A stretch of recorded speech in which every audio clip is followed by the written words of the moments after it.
Content Farm, episode 25. I'm joined, as always, by Peter at Goat on Stick on YouTube and Clyde at Salt Buff on YouTube, as you see on your screen. This is a fucking stacked episode. These past week and a half has been insane. A couple of weeks ago, me and Peter played a ton of Arc Raiders. I'm going to talk all about that. This weekend, just come in Seattle was the Halo thing, which is a really big deal for me. So I'll do a segment on Halo. Campaign Evolved. God, that's a strange name. And then I think first of all, Clyde wants to tell us all about Outer Worlds 2, which I'm really excited to hear because Clyde was telling us all about Outer Worlds a little while ago and his expectations and how he's feeling about the sequel. And now it's here and he's played it a little bit. You played it a little bit, right?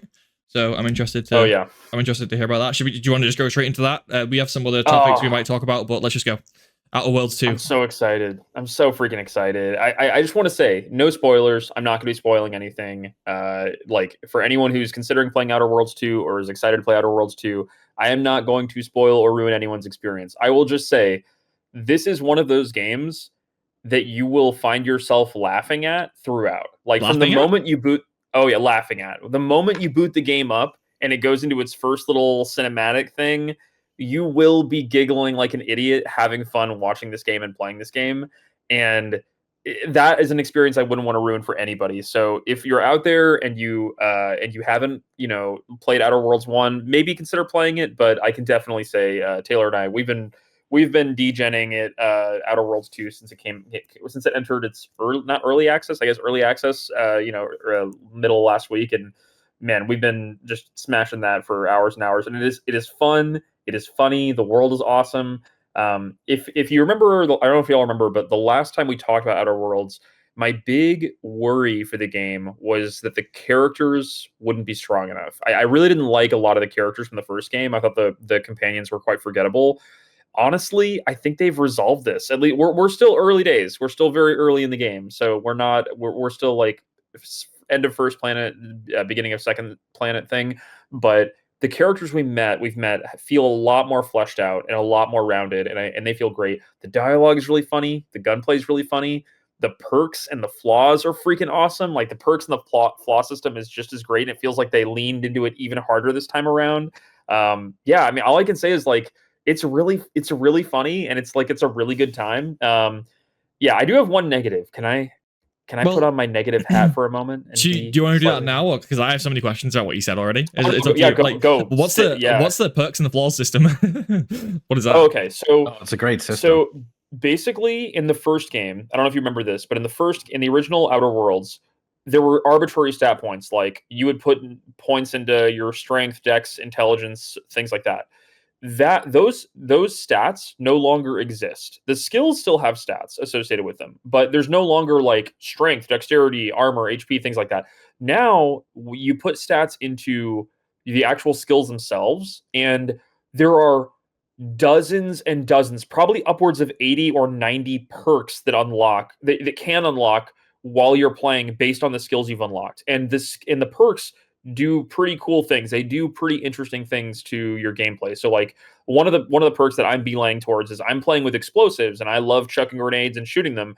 One of the perks is that it increases the explosives radius dramatically, and you no longer take damage from the explosives when they go off, which I'm like, I want that. I need that immediately. I want to be able to spam grenades on cooldown.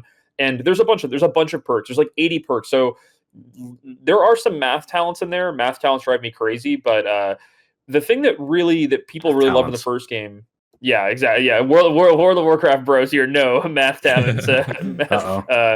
Yeah, the flaw system is basically when you're playing the game, based on certain actions you do, the game will offer you a flaw, and basically, you stare at the sun for too long, and the game will be like, "You're an idiot, and here's a flaw. Do you want to take this flaw?" And, like, your sight is reduced, but maybe your reload time is faster, and things like that. So they're kind of compromises for your character. Some of the flaws are very, very debilitating, and they make it they're almost build enabling. Some of them are like, people build entire builds around some of the flaws. So it's just a really cool system. It makes every character feel really unique, really distinct.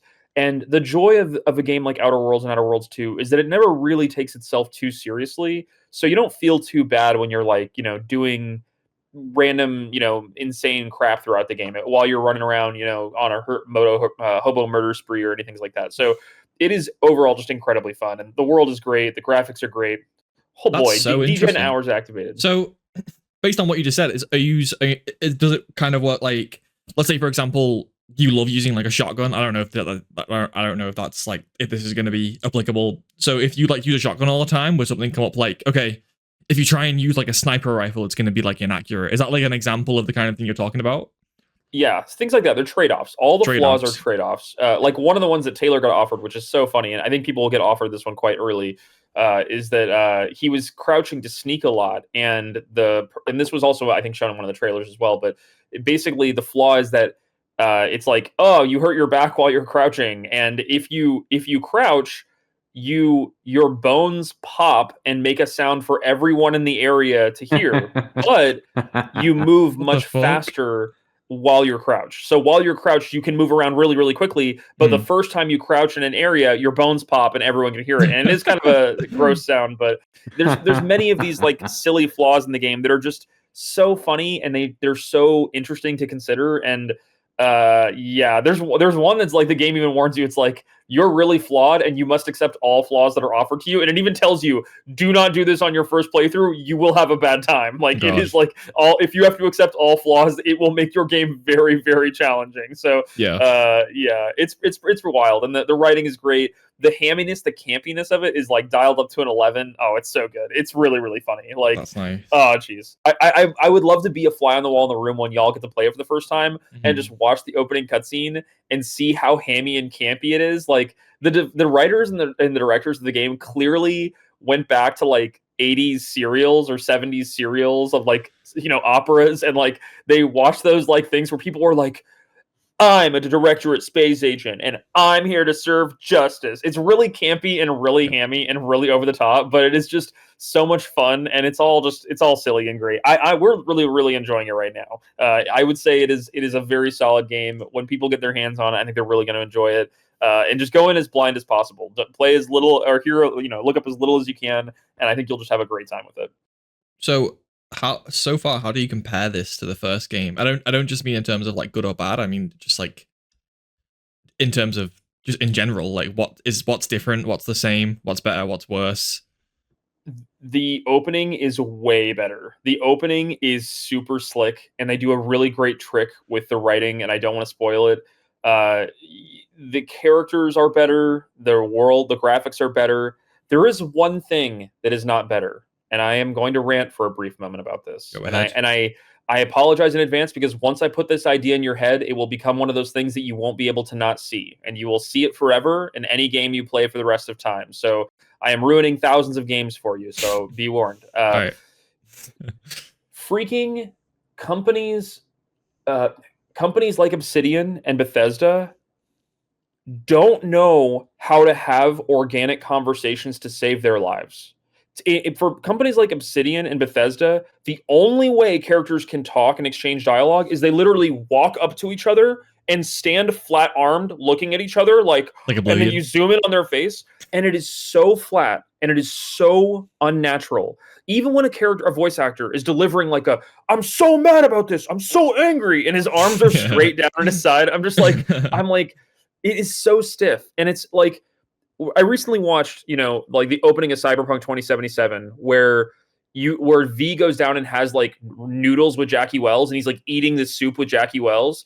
That's so far above what Obsidian and Bethesda are capable of right now. Literally, it's just zoom in on character, dialogue options appear, and they deliver it so stiffly. They can't even lean against a wall or punch something in anger or sit in a chair. It always has to be, I am staring at you and I'm talking. And the voice actors deliver it really well. The voice actors are doing they're damnedest to sell it, but the character models are just so flat and so boring. And now, unfortunately, for everyone that's heard that, you're going to see that for the rest of your life. You're going to be playing a game and be like, damn it, they could have had that character punch something and it would have been way more natural. But Outer Worlds 2 is so guilty of this. They're so guilty of this. Like, I'm so angry. How could she betray us like that? Rah! And it's like, dude, you're just standing there with your mouth moving. I guess up and down. I suppose that's like, as you said, that's the way it's always been in games made by. Yeah, I remember that since Morrowind. That's like Oblivion for me and Skyrim. It was okay back then because it was forgivable, but and then it went on into Oblivion and Skyrim, and it's like, guys, Yeah. this is so dated. Like, Yeah. I guess and now it's like a meme, pretty much. it is a meme, yeah, especially in Oblivion. It's really funny. That game is just quite comedic. But I guess that's a trade-off to focusing so much on those like optional, very frequent dialogue exchanges rather than having like a couple of really well-made cutscenes or a couple of or less frequent, really well-made interactions. Instead, it's just like you can have all these interactions and all these possibilities, but it's usually just the conversation where you're speaking to a guy who's just reading off his lines, right? Like the guys just standing in front of you. I think that's the trade-off kind of. But yeah, especially in a 2025 game, that definitely sounds quite jarring. It's also, there's one other element to this that's like, as the graphics get more realistic, which they have in Outer Worlds 2, faces are super realistic. The more realistic the graphics are, the more unnatural it is that people would just stand there. Like, it's like you're watching basically a human being that almost passes for photorealism. It's obviously not. It's very cartoony in a way. But the more realistic the graphics get, the more unnatural it is for people just to stand there and be like, dang it, I'm so freaking mad. We got to go kill her. She's such a bad lady. And it's like, just pace around the room or something. But yeah, it is a trade-off. I agree, Sean. It is a development issue.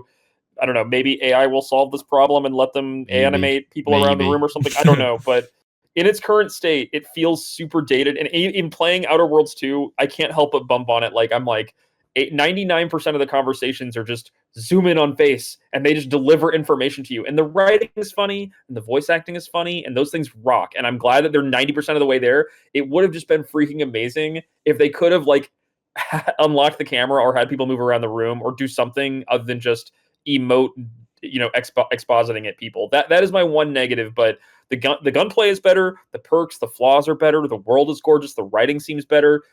I'll take the dated. If it was on my bingo card and I was like having to pick one bad thing to be there, I'm like, screw it, just give me the crappy Obsidian faces or Morrowind faces. But yeah, it's a good time, and I think people going into that game are there for the funny anti-consumerist lulls, and that is very much fun and front and center, and it is very entertaining. I think people will have a good time with it. Nice. You mentioned Mass Effect solved that problem like a decade ago or more. Like they had a couple like canned animations and they'd mix them up and stuff.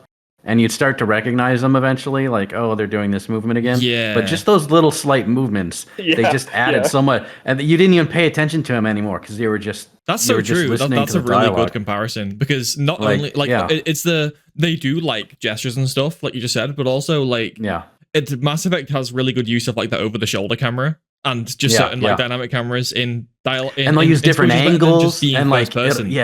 It'll be like behind the person you're being spoken to, and it cuts to Shepard. I mean, just the cameras, makes it more dynamic. And then like you move on to Baldur's Gate 3, and it's just like whole different thing. It does the same thing. It does the same thing. There's a bunch of canned movements, but like the dialogue's so good, you're just so interested in the story, you don't even notice it, and it feels so natural. So even if they just like made like a couple animations and cycled through them, it would have done so much work. Like small stuff like that really goes unnoticed when done right. You mentioned gunplay really quickly, and I just want to ask, as a whole, like, how does the game feel to play? Like, are you having fun going through the missions and completing objectives and side content? Is it physically fun to engage with? It is. I'm also the worst person to ask about gunplay because, like, y'all heard about my Borderlands 4. How did you feel? Obviously, I'm not asking for like in-depth like gameplay mechanics. It's like, how do you feel about what you played? I'm really enjoying it. The guns feel satisfying to use. The reload animations are satisfying. One thing I will say that I freaking love, and this is not a spoiler either, in the character creator, you can set prosthetic arms and legs. So if you want your character to have like a robotic arm where you can see all the circuitry and shit, you can set that. Nice. And I love that they animated that for they use that model in the game. So when you're shooting, you see your robotic arm like go forward and do things. And I think that's sick. I think it's really sick to see your robotic arm punch open doors or hack a device or reloading your gun. I think it looks super cool. The graphics of it look great.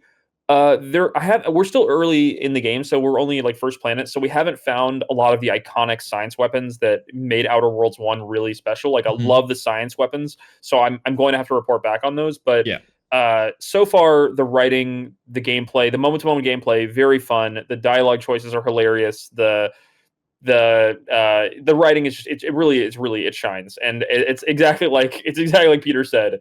The whole like zooming in on people's faces, this is a solved problem. They should have, this was solved 10 years ago. They really should have like just done a little bit more work on that, but you can kind of get around it. You can kind of ignore it. It's not enough to like really bump on. But I did have one, I saw Taylor do one dialogue last night where the character was like really emotional, and even the voice actor was like really selling it, but like it was so frozen and so stiff. I was like, dang it, like they're using this damn outdated system. But I'm really excited. I want to hear y'all's thoughts when y'all get around to playing it, because it is a game that is a joy to play, is fun. You will be laughing, you'll be killing, you'll be experiencing. Taylor's playing this like I am a righteous space lawman, and I always do the right thing. And one of his perks he unlocked is like official space cadet guy. So every time he's in a dialogue tree, he gets a lot of like official space dialogue where he's like, "You're under arrest. You're a bad guy," and it's like it's really hammy and ridiculous, but it's very funny. And I imagine different people will have very different playthroughs depending on what they do and what they select and stuff like that. But yeah, it's fun. So far, I'm really enjoying it. I'd probably give it a 9 out of 10 if I was grading it right now, but we'll see. Maybe after 30 hours, I'll be doomer on it, but I'm really where we're at right now. We're really enjoying it. Nice. Is it? I mean, I assume you don't know, but is it like a really long game? Because this is such a me thing, but I'm so like burnt out on really long games. That's definitely a me thing, though. It's just there's so many. I'm a person with very limited free time, unfortunately, and there's so many games that are like 100-hour campaign. Like for example, Kingdom Come 2, one of my favorite games ever, my game of the year so far. So long. Holy shit, so long. I think I completed the campaign at like hour 99, which was really convenient, which is really a really nice coincidental place to end the game. But like, holy shit, that was a long game. And I love every second of it. The price we pay for romancing Hans. No, I'm just kidding. I mean, we were, but sorry, that was a KDC joke. Let's go, KDC joker. I don't know. I haven't looked up the time to beat. I don't really want to know. I kind of am enjoying it organically.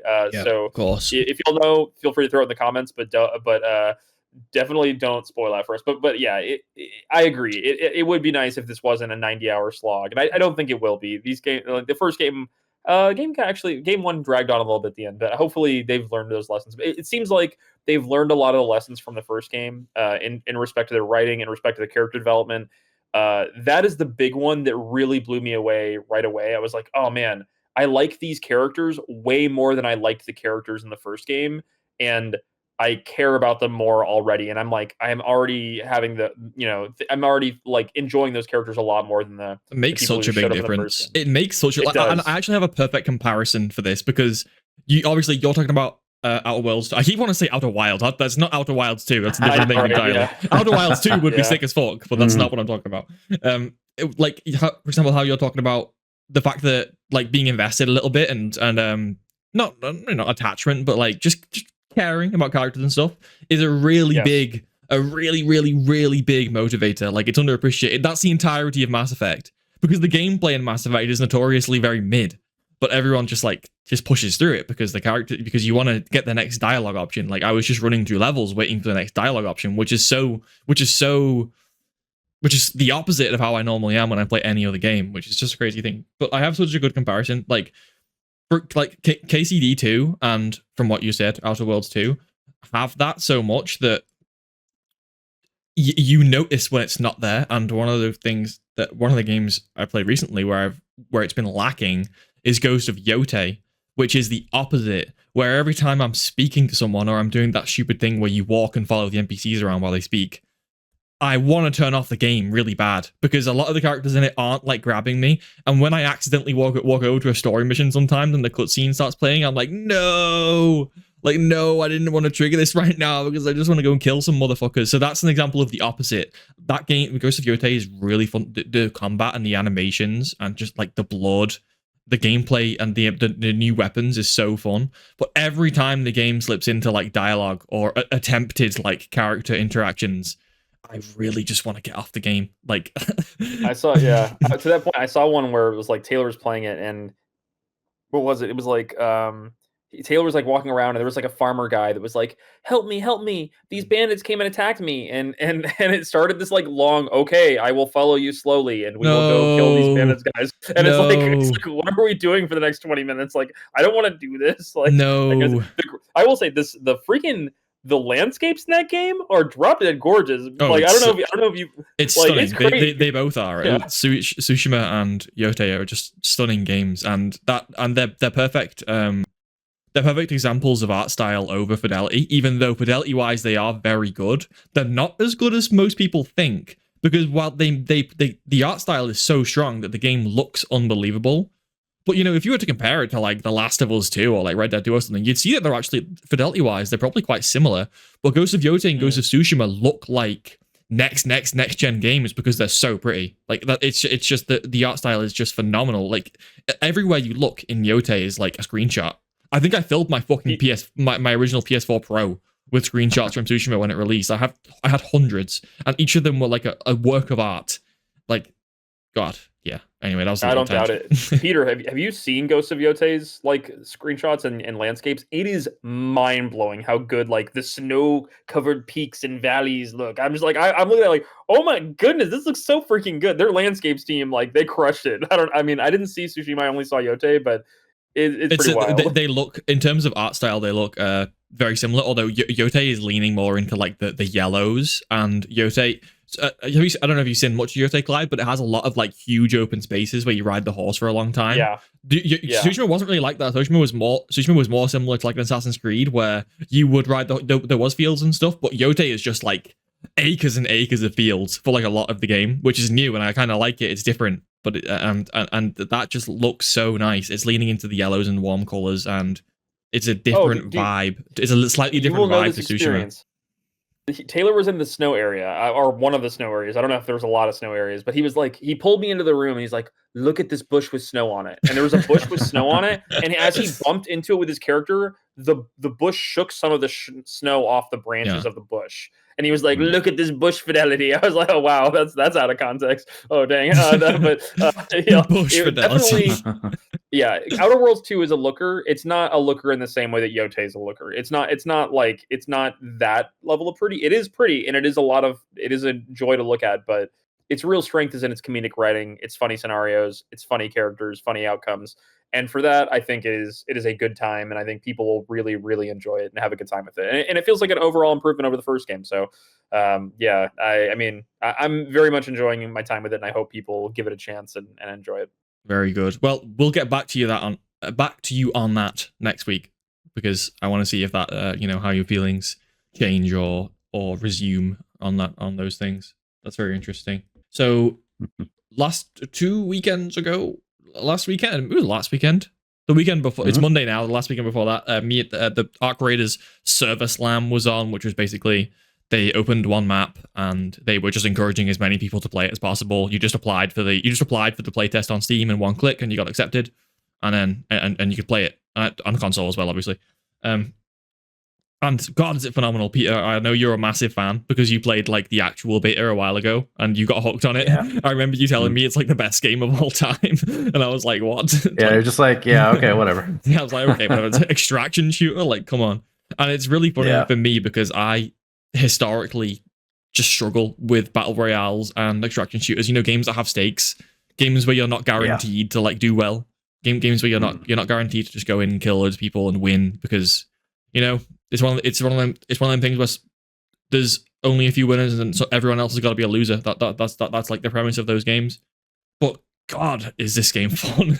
Like, there were so many raids that I went in like with Peter or with my friends where we didn't even do that well. Like, we maybe get some kills, but we lose all our stuff anyway. And it was so fun every time that I didn't really feel the frustration of like I lost so much. I lost like all of my entire stash like a couple of times. I was just like, wow. You lose like your best items, and it'll just be like, oh, that sucks. All right, let's go again.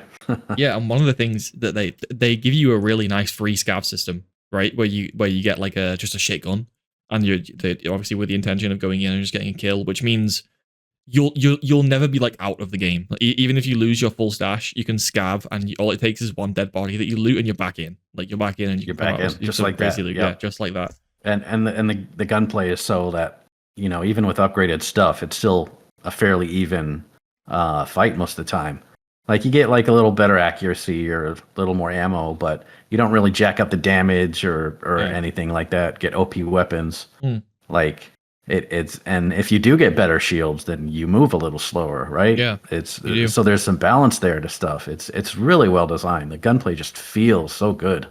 It is, and it's like you said, it does feel very tightly balanced. Like the first gun that most people will use, I forget the name. The weapon is like an AK. The Rattler. Yeah, it's very good. It's very good, and it's really easy to come by, and it's really easy to craft, and it's really easy to upgrade, and it's very good. It's possibly the most like well-rounded, competent weapon. Obviously, in the builds that we've played, I'm sure there'll be ridiculous guns in the base game. But yeah, it's easy to get back in all the time. You can really easily craft rattlers, and you can just have fun because you can kill high-end players with some of the with the base weapons if you're good enough, if you're smart enough. Let's talk about like I want to ask a dumb question because I know it's basically my understanding is it's an extraction shooter. I want to ask what sets Arc Raiders apart, because there are a lot of extraction shooters now. Like the market is getting more and more saturated every day. What sets Arc Raiders apart from Helldivers or these other games that already have huge followings? Like what makes this game special? What makes it unique? What's its USP? Yeah, do you want to take this or should I? Well, just going from the top to the bottom, in the PvE aspects, say something like Tarkov, where it's just like players, but they're controlled by bots. I mean, that's not very creative. No. It's basically, they look like any other player, but it's controlled by a bot. And I don't have much experience with Tarkov, but I know that sometimes the bots can just like snipe you across snap onto you, shoot you in the head from like 20 bushes, and it's just no fun, right? That hurts. And does feel. That's an example of when an extraction shooter feels bad. When this guy snipes you across the map and you've just wasted 30 minutes. Yeah. And it's not completely clear when it's a bot too, because there's been times where I've like killed him, like, yeah, I just destroyed that guy. And, get to the end of the match. It's like, by the way, that was a bot. You suck. So that doesn't feel that great. No. And, but in Arc Raiders, like all the AI are like these robots that are just scouring the landscape, and each one is like its own unique fight. And like they have little weak points you need to focus on. Some weapons work better. You may have loadouts specifically just to help fight them, and when you loot them, they give special loot. Sometimes you need it for a quest or just to help craft something. But even just fighting them is something that you want to avoid. You're trying to avoid conflict with them at all. So as they're scanning, you're like sneaking around, trying not to make noise, and noise is like such a huge component of the game, like sound. It's just so well designed. And like you can hear players fighting a mile away. So you don't want to make any noise if possible. And obviously fighting them just makes all sorts of,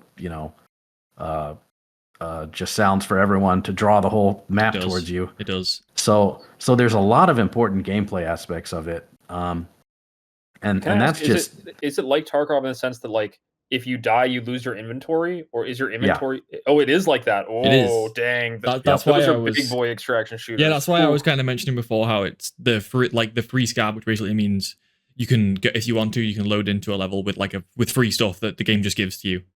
That's like It really helps with the frustration that like a lot of extraction shooters suffer from, which also have systems like that. But this one feels like quite generous. But you're never like completely screwed, basically. It's not possible. It's not possible to be completely screwed. Yeah, and Tarkov, there's a limit to how many times you can use the free loadout, which is like you hit the limit, and if you're out of stuff, then I guess you don't play. You don't play. I mean, what do you do if you're out of money and you can't afford anything? It's like, so there's always that option, which is great, and you can do it where like your teammate scavs, and then you play it normal, and you bring like maybe some extra gear to help them out or something like that. So it's very flexible. And another part of it is the gunplay in Tarkov is like a lot of the guns are just like dead accurate. Like the time to kill is very low, and if you catch someone off guard, he's basically dead. And from his perspective, it's just black screen. like just black screen. Yeah. You don't even hear the gunshot. Yeah. Yeah. Yeah, Yep. and so many rifles are accurate for like hundreds of meters, and you know the sniping and the camping just is completely rewarding. Whereas in arc raiders, like the guns, because you have shields and the time to kill is a bit lower, you know that you can be more strategic. You can actually get shot and like run away and survive. You know, there's like a dodge roll mechanic. Yeah. You know, the fights are so intense. Even like the quick ones, they're so heart pounding. They're so heart pounding. Right. Like the snipering isn't an issue because all the sniper guns are like really, they're really hard to use. They're really hard to come by, and even then they're not that great. I don't think they're still hard to hit with. I don't think you can one shot someone with a full shield to the face. I don't think that's possible. I never tried. I don't. My aim isn't that good. But if you, it might be close. You'd have to have one of the sniper rifles and maybe have a chance because I've hit someone with the one shot. I forget the name of it. The bolt action. Dead in the head, and like it deleted their shields, but it didn't one shot them. So even then, like, and I'm pretty sure I've got sniped in the head before, and the same thing. I'm almost dead, but I'm still alive. Yeah. You know, so there's none of that cheese. And the weapons are such that like Sean was saying, like the actual fights are like really crazy. You're not just like sitting there standing still shooting at it. You're like moving around for cover. You're like throwing nades. You're like trying to avoid the bots as you're firing and stuff. Yeah. I mean, yeah. Your gunfire will draw the bots, and then they'll try to third party you, and then there's grenades that you can throw that just distract the bots. Yeah. Or you can lure them to the enemy. Like it's just a whole different angle to the genre, and like it feels so refreshing and like so intense. Like there's so much tension throughout, even when you're just looting randomly, because you're just always keeping an eye out, trying not to make a lot of noise, looking for the bots and everything. So, and when you do see people, it's like in most other extraction shooters, it can feel a little bit like, oh, maybe I'll avoid people. Maybe, this is kind of scary, like seeing people and stuff. In Arc Raids, I see people, I just get excited. Like, even if I'm going to die, I'm like, ooh, there's players? Wow, players. Let's go. Let's run in that direction. He was like 200 kilometers away. I feel like I should set the stage for Clyde a little bit, though, because I realized we explained nothing. But, like, basically, so the setting of the game is kind of post-apocalyptic. I'm just based on what I play. I didn't look into any of the story or anything. I really didn't care. It's kind of post-apocalyptic, and everyone lives like underground, like kind of beneath the earth, and that's where all your like vendors are and stuff, and the character customization. But then people go on raid to the surface, which is overrun by these kind of like Skynet robot drones, usually flying. I think that like flying drones. There's some like little balls that roll around and stuff, and there's these freaky giant spider things. But they're like flying drones, and like Peter was talking about before, they're kind of dumb because it's a robot. So they're not just destroying players. Like they're not just going around like aimbotting people from across the map. They're kind of dumb. They're not like they will not see you if you hide like moderately well. They have pretty good hearing, but even then, you can hide inside buildings for a few seconds and they'll leave you alone. But they're designed to just be like, kind of perceptive enough that if you're in a fight, they will like, they'll hear you and they'll come and get involved, and they'll add tension. They'll add like an extra level to a fight, and they're really fucking cool. That like the robots is one of my favorite things about the game because, like Peter said, it's the more focus on PvE than normal for extraction shooters, I feel. And it's really fun PvE as well because these, like, when you shoot and fight these robots, they act like so realistically. The drones are really cool to fight. You have to like shoot off their thrusters, and then when you shoot off their thrusters, they kind of like flail around in really realistic way. And sometimes even if they flail onto the ground, they don't die, and they still try and like shoot you. They still try and like shoot you off the ground. They've killed me a couple of times. Yeah, yeah, and they're very. I was cool. I'm curious. You showed me that GIF of, or you showed me the clip of like the spider mech like leaping through the air, like coming at the players. Like that was already insane. I did a quick glance because I didn't know who developed, Arc Raiders, and it's made by the studio called Embark. Made the finals. I don't know. They made the finals, yeah, and that is mind blowing to me. Their finals is their first game as a development studio, which was crazy, And it's great. which was really well received. Great game, yeah. Which is wild. So I'm curious. Now that my immediate question is now, does Arc Raiders retain that sense of destructibility? Because I know the finals, what people loved about the finals is how destructible the environments were. A building would come down or a whole wall would come down and create new maps. Is Arc Raiders destructible like that, or have they kind of moved away from that? No, I don't think that's a feature in the game at all. No. Yeah, I haven't Oh, seen Yeah. any of that. I mean, yeah. even if there was, there's no like, there's never enough like explosiveness to like for that to be really relevant. Like maybe if people were using like rocket launchers and grenades all the time, it might make sense. But that people use grenades, it's kind of even the grenades people use though are not like huge bombs. I don't think it would be enough to like damage infrastructure. That's fair. It's not really that kind of like really fast paced RPGs, machine guns. It's not really like that. It's definitely more about focusing on like the player to player firefight instead of the actual physical surrounding around you. I don't think it's relevant in that game. That's probably why. Whereas it is very relevant in the finals, because the finals is all about scaling buildings and shit and using rocket launchers. Yeah. Is there? Can you imagine the Rocketeer? Go ahead. With destructibility. That would be insane. Oh yeah, the Rocketeer is this bot that shoots rockets at you, and it is the guy you do not want to piss off. Yeah. You might as well be a death sentence if you anger him. Me and Peter were playing. The spider thing? So the Rocketeer is a giant, like a really large flying drone, like way larger than the regular ones, and it just fires rockets. But these rockets are like, I'm not fucking around. Like you can get one shot by these rockets if they like land close enough to you. And me and Peter were playing once, and we watched one wipe about 5 people. Because when people die in Arc Raiders, they shoot their body like shoots a flare into the air. And we were following this Rocketeer around, like, well, like what's going on over here? I hear some noises, and there was just flare, flare, flare, flare, like so many flares. You just hear the bot fire missile, and then they just flare going up. Like, got another one. I swear, like half the server he took out. Of them. Y'all know that, right? The Hunger Games, and somebody dies, they shoot up a flare, and then their face appears on the screen. Anyways, is that a thing? I have not seen. That's totally games. a thing of the Hunger Games, yeah. And then Candace will like look up and be like, "Oh my gosh, so and so from District 8 is dead." Blah. Anyway, sorry. I wanted to ask, what are the lessons they took away from the finals? Then, like, is there any finals DNA in here? Like, is there anything that y'all are like, "Oh, this feels like they learned this from the finals," or are these games totally divorced, totally disconnected in play and gameplay? I'd say totally disconnected.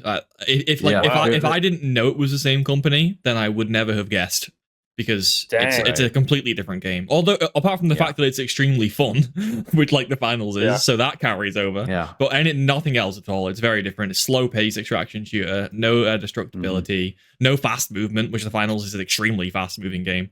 Yep. Yeah. Jeez, that's wild. Yeah. That is so wild. They put out 2 it's impressive, right?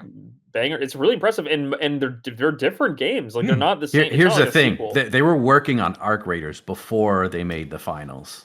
I see. This has been in development for so long that they're like, we need to get something out. Let's start working on the finals, and then the finals was the thing that they just kind of rushed out. Wow. And so Golden Goose. Then they went back to this, and this started out as a PvE game, and then like they started fighting each other just to kind of mess around. They're like, damn, this is fun. Let's put this in the game, you know? Yeah. So I remember it seeing really evolved. The early footage of that game like years ago before it became what it is now. It looked kind of bad. Like I don't know, like obviously I can't say because no one played it, but like it was kind of like the camera was further out. It was fast paced. It was, I think, like maybe some sort of co-op PvE only game. That's what it looked like in the early trailers anyway. And honestly, this is surprising because I don't like extraction shooters, but I think I would have just preferred this because this was so much fun. But I can't really see it being anything else. It feels like it was made to be this way, if that makes sense. It feels like this is the game. It was always should have been that. Right. Right. I wouldn't imagine it another way. No, exactly. Which is rare for a game where you don't kind of feel like the impact of, what were they experimenting with here? Like, did they always intend this? Was this supposed to be like this? Like, no, it feels like just a really, really well curated experience. And I think that's why the bots are annoying, reacting to it so. But I couldn't imagine this game without the bots. No. The bots are such having your gear wiped is also annoying. But I also couldn't imagine this game without the looting and the variety of guns you can get. So. Definitely everything gels together. I think that's the one part that it takes from the finals. Everything just has a cohesive synergy to everything else, It all just fits. It does. Nice. I'm really glad y'all are enjoying it. When does the full release come out? 30th. Yeah, 3 days. Ooh. This weekend. Then we will not be seeing. I guess I won't be seeing either of you for weeks on end. Just remember hot pockets and remember to shower sometimes. I will boys. have to see, because this happens to me. You know, honeymoon phases is a very real thing, especially with genres that I'm not into, which is extraction shooter is one of those. So for Peter, I'm pretty sure Peter's going to be obsessed with this game. For me, I'm 50-50. It could go one of two ways. I could stop playing it after the first weekend with the boys, or I could play it for like a few months. Really could be either of those two things. But I feel like, do you remember I showed you the video, Clyde, of the, well, you mentioned it earlier, of the spider jumping like 3 kilometers into the pipe?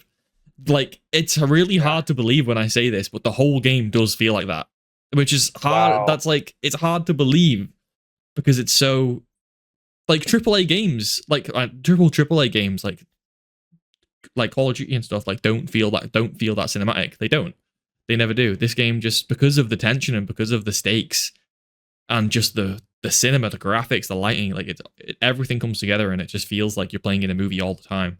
It really does. Jeez, that's sick. I'm excited to see it. And man, Embark Studios, they cannot miss right now. It seems like they're on one, so good on them. Like, it's just crazy. It's wild. I kind of want to. So, what are your sort of expectations for when the game comes out, Peter? Because I have a little list of like my expectations and, well, expectations, kind of questions as well. Do you think there's a risk that the game will just be like really sweaty once people are like out of beta and the full game? Because when the full game releases, people will start crafting like unbelievably good builds and weapons and stuff. Do you think there's a danger that it just becomes like kind of alienating to casuals and stuff? Which tends to happen in every extraction shooter, so I'm just wondering if you think it will in this. I feel like I would have seen that in the beta, because the beta went on for enough days that people were able to like craft some of the more advanced stuff. Yeah. And it didn't have things gated like this one did. You could actually craft some of the better weapons and unlock, the higher level crafting and stuff. So I feel like if that would have happened, I would have seen it there. Sure. But there's also we don't know if there's any sort of matchmaking. Maybe it's skill-based matchmaking. Maybe it's gear-based matchmaking. Maybe it's just random. We really don't know. We don't know. So there could be some of that. If you have the best gear, maybe you're put against a bunch of other people with the best gear. I feel that would make more sense. The good application of skill-based matchmaking, probably. Yeah, because if you have skill-based, it could be, it could go either way. But at least with gear, that you're on equal ground. But yeah, going back to the weapons are still, they're pretty balanced through and through, like we talked about. And even though you do get a little advantage, just as easily, if you start to shoot first, if you catch them off guard, if you have better tactics, if you're better armed for the situation, or if you get better luck with the bots during the fight, there's just so many factors that there is no guarantee, like in Tarkov, when you have, your best set, you're just going to two-shot people. Versus, even a scav is dangerous. You can't, take people lightly. You always have to go full tilt at them, because you never know. You never know how it goes. Right. Yeah. So I don't think it's going to be that big of a deal. And I don't know if you read about it, but there was a lot of people asking about resets, like what did they say? That's it. So they're going to have like an opt-in that, there's going to be like the main pool of players, and then there's going to be an opt-in system where you can go and you can like unlock, like additional cosmetic stuffs or something if you opt into the reset, different like a reset. Yeah. Oh. So there'll be bonuses for people who do that, and so you'll have the people who played and just pull up their stuff and get everything, versus the people who choose to have it wiped every time, don't care, are just there to get even playing ground every now and then. So I think that'll add to the fun, especially for people who don't have enough time to accumulate a lot of stuff, or versus the people who have too much time to accumulate stuff, right? So this is true. That's a really good system, because it's gonna sort of the people who are really sweaty, who are going to keep all that kind of stuff, are the same people who want to reset, which works well. Yeah. That works very well. Yeah. And like you said, I mean, even if you've got nothing, you get one kill on some guy who's geared. Now you're geared. Now you're geared. The tables flip just as easily. Literally within a round, you can go from having the bare minimum build to being the best guy in the lobby. So I think I have a lot of trust that they know what they're doing. Can I ask one last question? Because I know I spent a lot of time, but I'm a babe in the woods in the world of extraction shooters, and I just want to say, freaking. When I watch people play Tarkov, one of our good friends plays Tarkov a lot, and I get stressed watching him play Tarkov. Tarkov is a stressful game. Tarkov gives me heart palpitations, and I'm not even playing the game. So I'm just like, I wanted to ask: is Arc Raiders the same kind of stress, or is it a tier down of stress? But many tiers down. Okay, many tiers down. Like kind of just the same stuff as we've been saying, basically. Like the ability to get back in is reassuring to the point where you don't feel that stressed. It's a little bit like, oh fuck, like yeah, I'll rage at it or whatever, yeah, but it's very short-lived rage because you're back in very quickly. And also just like the suspense of being shot in the head is not, that doesn't exist, because even if someone does see you from far away, they can't do anything.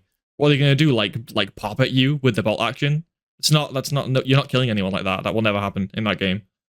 Yeah, Tarkov, you die so quickly. You lose all your gear so quickly. It's like, it's so stressful to even hear somebody around the corner here like, ah! And it's just, even watching him play Tarkov got me stressed out. So I was curious if Arc Raiders mitigated that. But it sounds like higher HP pools, or I guess lower kill times, or slower kill times probably helps that a little bit. But oof, man, I give kudos to this. Is there a term for these kinds of games that have like persistent extraction shooters? They just call them like persistent loot or something? Or what do they call them?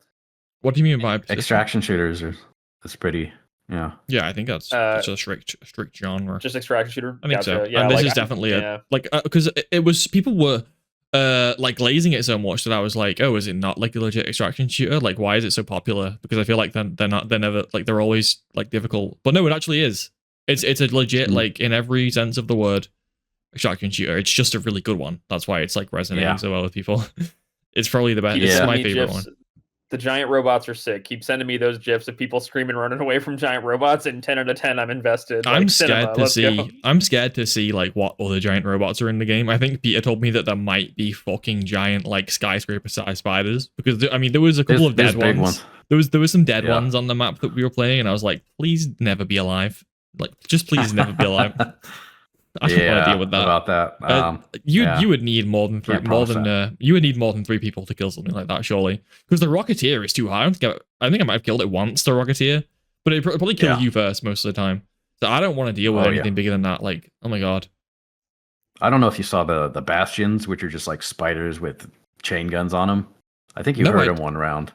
Oh yeah, maybe I did. Yeah, they're nasty guys. Yeah. They got a couple units you haven't seen yet, but yeah, it's I think like Sean was saying, the difference between like just a single bullet killing you can really, change the tension of it. Yeah. And at the same time, like in Tarkov, you hear gunshots, and you're like, oh god, I don't want to go near there. Whereas in Arc Raiders, you hear gunshots, like that's where the action is. Let's go. Let's go check out that area. Run as fast as possible. Like, yeah, you're drawn to it. It's great, and because of the audio, you could just pinpoint sounds where they're coming from. We need to talk about the audio, because I had it down in my notes as well, and it sounds like it's a random thing to like get into, but it's the best audio I've ever heard in any game in my entire life. So good. It's like, how did they do that? Like, why is it? What kind of miracle witchcraft did they perform? But the game sounds like real life. I wouldn't be surprised if they did the ray traced. Yeah, you audio, said like I was talking about. Yeah, I remember I brought that up earlier. Like, ray traced audio? Are you memeing on me? I'm no, you're this exactly is a thing. right. This is an actual thing. And like it's just so accurate, and like the sounds are just so realistic. Like the echo and the way they fade in the distance, and and you can the staging, so you can just tell where they are. I remember there's little buried caches hidden in the ground sometimes, and like the way you can tell where they are is just this faint little beeping sound, and like the way you look for it is like you literally turn your head around to hear you can hear with your ears until like it's right in front of you, and you can hear it. Like the fact that they can allow you to pinpoint some of that with your ears just shows It's how unbelievable. It's honestly unbelievable. how great of a command they have for it. And just the sounds themselves, they're really satisfying. Like the guns have like oh big my throaty God. sounds. The bots have these weird screeches and beeps and you can tell exactly what the bot is by their sounds. Yes, you can. You know? And it's also just like good sound cues in general. Like well-made sound cues. Basically, Clyde, the audio,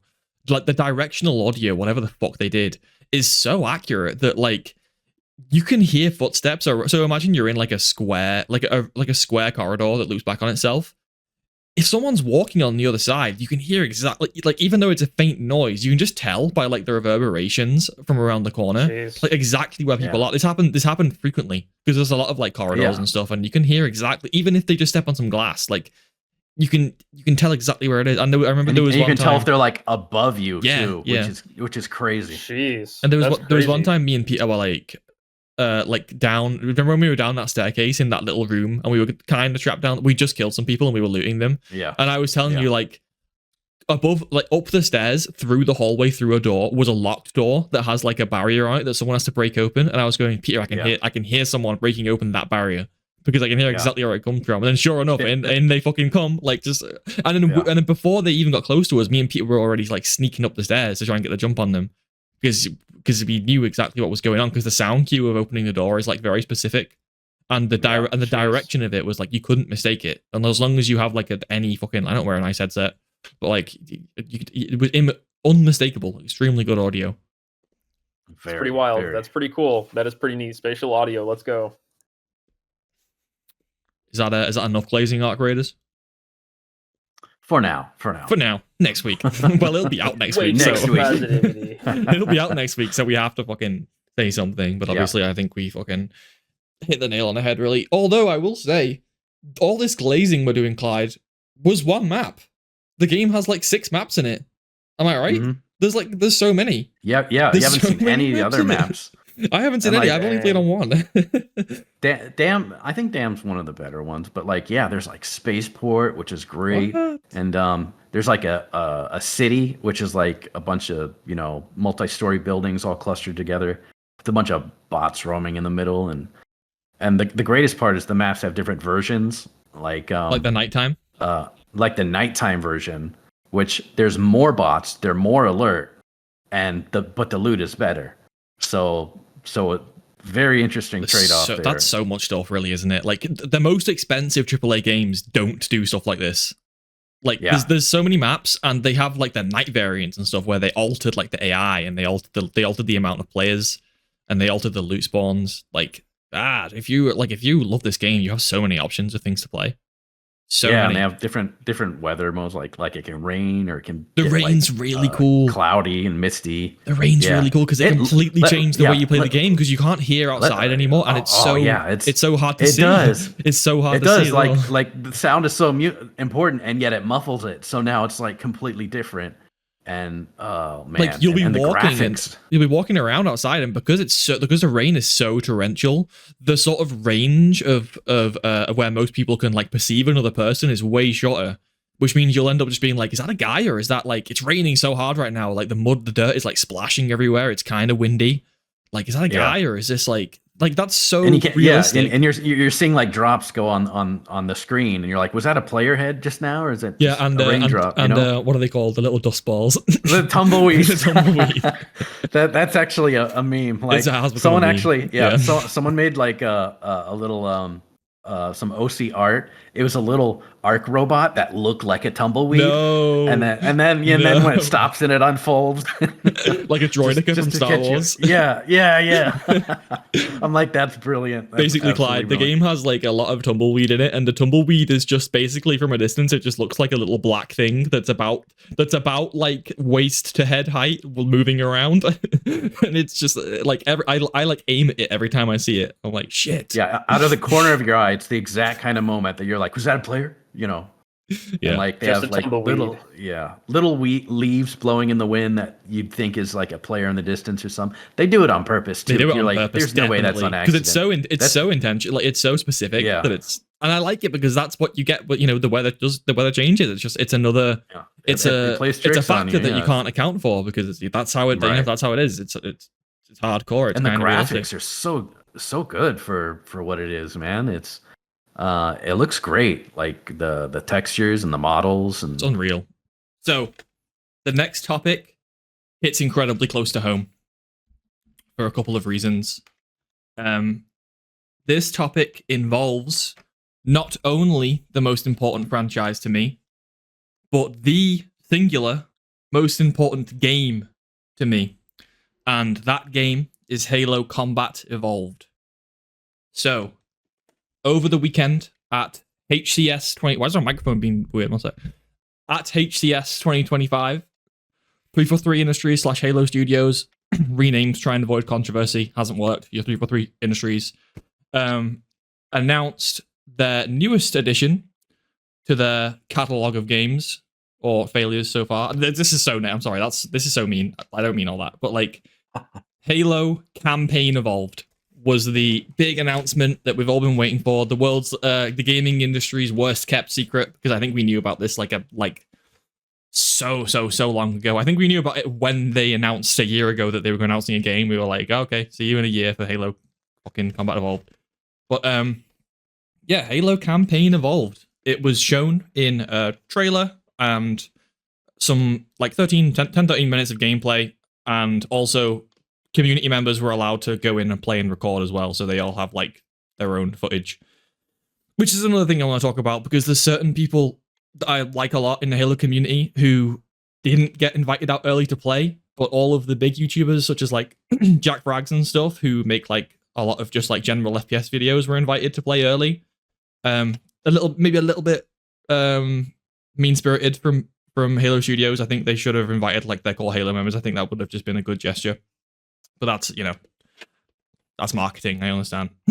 So, Halo Campaign Evolved is Halo Combat Evolved remade in Unreal Engine 5 combined with Blam, which is the Halo engine that's been running forever. Obviously, they kind of combined the two with the Unreal Engine 5 gloss to make this remake. And to say that it hasn't gone down so well is probably an understatement. I think I told you both before we started recording that I don't think I've seen the Halo community in such a state, maybe ever, if not in like a very long time. Maybe some Halo Infinite pre-launch stuff was very ropey, but this is really bad. I want to say it's split, but I feel like it's mostly negative, but that might just be my algorithms.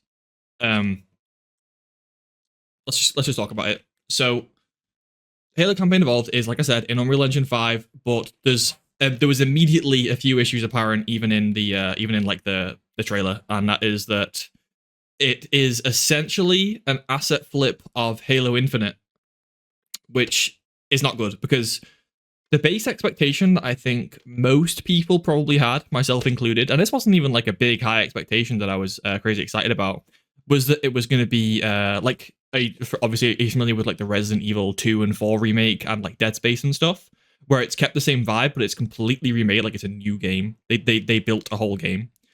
And we're not getting that, which hurts a little bit, because I don't know if you know this, Clyde. Also, Clyde, by the way, I know you like I've talked to you a little bit about this, but you could just ask like any questions if you like, because I know this is quite like an alienating topic for you. I apologize, but like, oh no apologies needed. But yeah, just explain it to me like I'm a layman. Is it totally remade new engine, or a little bit of pre-context history first? So in 2011, which was the 10-year anniversary of Halo 1, it was released in 2001 along with the original Xbox, as we know.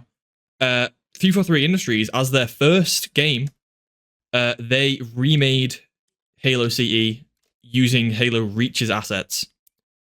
And this didn't go down well at the time, because although Halo Reach's assets are cool, it really did just feel like, like if someone modded or made a DLC of Halo Reach to look like Halo Combat Evolved, that was kind of what it felt like. And the Halo Reach models, I don't think people love too much anyway. They're okay, but some of the stuff was really janky. It was a very messy remake. I think a lot of people don't really consider it a legitimate remake, including 343 themselves, because in one of the interviews for this, they said, well, the quote they said was that they feel like when they made Halo Anniversary, which is the name of that remake, they left a lot unsaid, is what they said, which is an understatement. I think people mostly decanonized that remake from their head. So here we are, 15 years, well, 14 years to this point, past that remake, and we're getting a second chance. We're getting a second chance with Halo Campaign Evolved. It's coming out on PlayStation, by the way, Clyde. I don't know if you were tuned in on that news. It is going to release on. That's pretty wild. It's going to release on PC, Xbox, and PlayStation. And like I said, we're seeing largely Halo Infinite and some sort of like Halo 5 asset reusal for this, which, considering how much hype there's been around it and how big of a deal this is, like the second chance and the Halo remake, especially the one that people are going to play for the first time on PlayStation, it really quite it stung a little bit, and the community has reacted appropriately. There's a lot of controversy. In terms of specifics, so immediately upon watching the trailer, Master Chief is holding like an assault rifle. That assault rifle that he's holding is a weapon that was added post-launch to Halo Infinite. They've touched all these things. They've like painted over, touched up a little bit to maybe try and look more like CE, but they didn't entirely get there. But it's the same models because I played a lot of Halo Infinite. I'm familiar with all of them. So big examples are the assault rifle and the needler, which is two of the very few weapons in Halo CE, are entirely asset flips from Halo Infinite. They've been maybe recolored. That's it. The enemies, so the Covenant in Halo CE, have a really cool look about them. I was going through some pictures and stuff with Peter yesterday of kind of like how cool they looked and how specific they looked, and just how everything had this like cool like Y2K retro kind of look to it. But in Halo Campaign Evolved, what they've done is they've just repurposed the enemy models from Halo Infinite, which is really funny because in Halo Infinite, they're not even the Covenant, technically speaking. In Halo Infinite, you fight the Banished. So, canonically, this is a complete mess already, and we barely scratched the surface. There's a really cool shot in the trailer of the Gold Elite, which is a like imposing, cool, and iconic-looking enemy, especially in this level in Silent Cartographer, because he's put out there as like a threat, and he has a little cutscene for himself. And it's a Gold Elite from Halo Infinite, which is a banished warlord. The banished warlord from Halo Infinite has just been imposed as this enemy, and that felt extremely lazy. Like, yeah. I think it's not only is it an asset reusal, but it's like, for me, I don't really hear other people mentioning this, but for me, it's so crazy because they're the banished as well. It's like they didn't even though they do look the same as the Covenant, because Halo Infinite just made everything look the same as the Covenant. I know where that's from. Like, I know that's a banished warlord that was made for Halo Infinite as the banished. Same with the rest of the elites. The elite mercenaries from Halo Infinite are prevalent, and all like the grunts and stuff as well. The grunts, the jackals. One of the jackal elites is actually even red. Like, so the jackal with the orange shield, which are the major ones, the stronger ones. They're wearing like red armor in this game, which was made to make them look like the banished in Halo Infinite. So, yeah. Where to go next? So, aside from just maybe raise a little bit of positivity, as far as like Unreal Engine 5 goes and graphics, looks good. I think Peter, you agreed in the trailer, right? It's like fidelity wise, it looks good. Looks great, yeah. There's some really nice shots of the water, and just the water looks amazing. Yeah, yeah. The interiors, with the waves rolling in. Yeah. It looks crazy. It looks like. Do you remember the when Unreal Engine 5 was being teased years ago before it was like available, and they were showing like the cool tech demos for it, the ones that people thought would never be in a game. It looks like those in terms of the Unreal Engine 5 fidelity. It looks very strong, but that's not what most people care about in this context, I don't think. I feel like the priorities might have been muddled a little bit there. And along that, yeah, go ahead. It's not just the visuals either. They added aim down sights for some weapons, which just didn't exist in that game back then. Completely changes the vibe. Well, same for running and sprinting. Like, yeah. Holy crap! It looks so bad. I think even Clyde knows this. So, Clyde, I understand that you know very little about Halo, but do you at least know that it was kind of the game where back in the day, all the boys used to say that it's the game where you don't run and it's the game where you don't aim. That's kind of what it was, because it was kind of like a Doom-like sort of like very, very vaguely, but in the essence of sort of gliding around, like fast-based not fast, but standard base movement speed that doesn't change, and you're always hip firing. Me and my friends literally used to say like, Halo's the game. Oh, is that the game where you hit where you don't aim? Because we play like Halo and Call of Duty, and that one Halo was always the one where you don't aim. But in this remake, this faithful remake of Halo Combat Evolved, you can sprint like a loser, and you can aim down sight as well. So the aim down sight is like, they try and call it like smart link to try and gaslight us into thinking it's not aim down sight. But you hold L2 or right click on PC and you zoom in. Like with all the weapons. Like in some weapons it is like a physical scope. The weapons that where a scope makes sense. But for some weapons you literally just, like I showed you the Needler, Peter. You literally just the HUD zooms in and you get like a Needler reticle when you aim down sight. Zooming in with the reticle. I mean, zooming in with the Needler, like, Jesus. That's so like, cursed. Is that what we've Aiming come to? down sight with a Needler is so good. It's like the spray. Is that what we've it's come like a to? spray and pray SMG that blows people I up. know, right? Yeah. Yeah. So sprint as well. Again, Clyde, I feel like you might have even known. I think I told you about the sprint debate like a few weeks ago, and this was before it was confirmed it was in this, and I really don't know who they think they are. That sounds really mean, but going back and remaking remaking Halo CE and adding one of Halo's most controversial features feels distasteful. It feels distasteful, and it's so distasteful that it makes me wonder. I think I said this to Peter yesterday. It makes me wonder if Microsoft has imposed some sort of like sprint mandate, because I can't logically reason why they, as a studio, came to the decision to add the ability to sprint around like Super Mario and aim down sight in Halo Combat Evolved. Even the shitty asset flip in 2011 would have never done something like that. They would have never done something like that. It was 1-to-1. Literally, that was one of the remasters where you could flip the graphics back and forth. So it had to be 1-to-1, otherwise flipping the graphics wouldn't make sense. They were built on top of the same engine, just enhanced. Can I ask a question? Yeah, ask a question. Please. In your mind, Sean, when they announced Halo Remake happening, what was the best case scenario in your head? Were you hoping they would just update the graphics and not touch the gameplay at all, or were you hoping they would go in a different artistic direction or gameplay direction with it? I mean, I'm assuming it's the former, but I'm curious, what was the best case scenario in your mind? That's a really great question, and I'm glad you asked, because this is like a little source of disappointment for me as well. My best case scenario was a full ground up remake with no reused assets. They made a whole game. Making a whole game is difficult for 343 Industries, but my base expectation was that they've remade a whole game. And so kind of picture this, like, kind of like a very cinematic, slowed down, focus on like atmosphere and visuals and just vibes.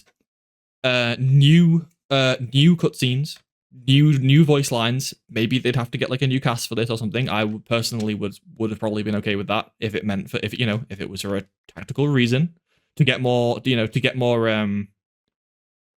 legs out of a cast. Like if they're gonna like remaster Halo 2 and Halo 3, I think having a full new cast would make sense, especially if they're in the correct spirit of the original cast. And like longer story, more added bits that we all kind of would like to see, more detail, hitting all of the same beats as Halo CE, but just adding cool cutscenes, changing the levels that are dated. They might still do this, by the way. We have no confirmation that they won't change dated levels like the library. I think they even said they might be doing that. I'm not I've kept quite up with the news, but I am not sure if they said they're changing the library or not. I can't remember. That honestly, if they just like made each of those rooms unique with like I don't want to say furniture, but like furnishings, like different equipment, just to kind of give each room its unique kind of vibe. Go a long way. because what I think about when you say that is just how many of those tunnels look the exact same. Yeah. How many of the rooms look the exact same, and you're like, was I just here? You know, and you go back and it's the same room.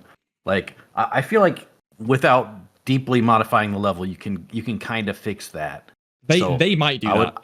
In fairness to them, I would hope they do that. they might do that. And honestly, it's probably the lazy way to do it anyways, because you know they're not going to remake the whole level. No. And I would hope they didn't, because then it'd lose the whole feel of it. And I wouldn't trust them to make it as fun as it was either. So yes. Yeah, I think my expectations were literally just the graphics. Just make it look modern. Don't change anything. If you're gonna redo the sounds, have them do faithfully. Like, yeah, that's don't have the pistol sound like you're shooting BBs or something. You know, like it apparently is. That was terrible hearing that what they did to my poor boy. The Magnum. The Magnum. This is 343 have so much. They have so many. They have a really big issue with audio. They have fixed it before, like in a pre-release. So benefit of the doubt, this might happen. But basically, Clyde, in Halo Combat Evolved, are you familiar with the big giant chrome pistol? Oh, I'm not. I am not. I'm Google imaging it really. No, don't worry. It's okay. So basically, no, yeah, it's a sound thing. Anyways. Yeah. The Magnum in Halo Combat Evolved is like Master Chief's iconic sidearm, but it's kind of his primary because it's a really good all-rounder weapon. It's like deals devastating damage, and it's accurate, and it's just consistent all around. And you basically use it as your executing weapon, like the weapon to finish off elites and tap grunts in the head, tap Jackal's little hand where they're holding their pistol, and then tap them in the head. Just a all-round utility weapon, and it's a fucking beast. Like in the original games, that shit sounds like a bomb dropping. It's an unmistakable noise. It's like a boom, boom, boom. And in this remake, it's a satisfying noise. It's a very satisfying noise. And like I said, 343 Industries have a history of having issues with audio, and this is the same. I'm seeing the same thing here again. The assault rifle sounds like a submachine gun, and the Magnum sounds like a 22. It's a pitiful noise. It sounds like the world's weakest pistol. And I wouldn't be surprised if it is weaker too, because you brought up a good point with the AR, that they're using the newer model, and that the OG model had a 60 round clip. Yeah. And that this model has a 32 round clip. and like it doesn't seem like that big of a deal, but like that's literally like, okay, now you're throwing off balance to the wind, because like, what else did you change with the guns? You obviously had to change some with the bullet damage, right? Yep. So all of a sudden it's like, now what? Like, I just assumed you'd keep, the damage and the life really and everything assumed. Kind of the same. Yeah. But now that's all out the window. Like, are the enemies going to be easier? Are they going to be harder? Are these guns going to suck more? Are they going to, is it going to take more of a clip? Like, there's so many questions, and I feel like I'm not going to like any of the answers. Yeah, and not only is it messing with balance a little bit, but it's the game that you're remaking. This isn't the time to start making changes that you like, because we know 343 like the more accurate 32 round AR, because they include that in all of their games, 32 or 36 depending on the game. They include that in all their games. But if you're remaking Halo Combat Evolved, don't impose that change onto that game. Just keep it faithful. So again, Clyde, the assault rifle is like the other primary weapon, and it was pretty shit on Legendary, but on anything below Legendary, it was quite effective, and it was basically like a Gatling gun, like it performed more like a light machine gun, in the traditional sense. I like it to like a P90 where it's just high rate of fire. It just sprays everywhere. It was blazing bullets. Unless you're point blank, it's not accurate work like you think it would. Yeah. Which is part of its personality, because it's like the base weapon. It's like the weapon that most of the Marines are carrying. And what was also great about the game, if a Marine has a nice weapon, you can just walk up and like, that's mine. Here, you can hold my weapon. Which makes no sense, because it's like the standard issue UNSC rifle, and it's just pitiful at range. It's like like you've just given everyone like a fucking Nerf gun. It's like, oh god, but that was funny, right? That was the game. That's part of its personality. That's the game you're remaking. Charm. It's not just something that you can change because you feel like it. That's the game you remade. That's the game you chose to remake. If you didn't want to do it, then don't just make a new game instead. And aside from changes like that, you're also risking just decanonizing the weapon. And that's the thing that people like care a good deal about. There's this great Halo channel called Installation 00 who does all sorts of lore videos about like all aspects of the franchise. And his favorite series that he does is called The Armory, where he goes like really in nitty-gritty detail about the guns because he loves it. Like he loves all the weapons and he wants to tell you every single thing about all the guns. It goes down to like the Halo has like canon like manufacturers, and there's reasonings for why weapons are certain ways. There's characters in the books and stuff, which is canon, who like certain weapons because of their upsides or their downsides, and people make comments about guns and stuff. So if you just go in and change it in the remake, you're disrespecting people who like put time and effort into caring about the weapons. I feel bad for my boy Installation 00. What he's gonna make. It's called the MA5B. It's not what we're talking about, and that's obviously one of the weapons in his series. And what, you just want to tell him that it's not canon anymore? It's now a 32 round mag that's like an accurate tap fire weapon at medium range. I feel bad for it. I feel bad for my Halo content creators right now. It's so disrespectful. I mean, not just the lore with the weapons, but the lore with the actual like the Covenant, like you were talking about, right? Yeah. Like in being so lazy that they reuse these assets, they're basically like shitting all over the story and everything that took place after Halo 1. It's just such a weird direction to go. And I know people are good. Sorry, Clyde, go ahead.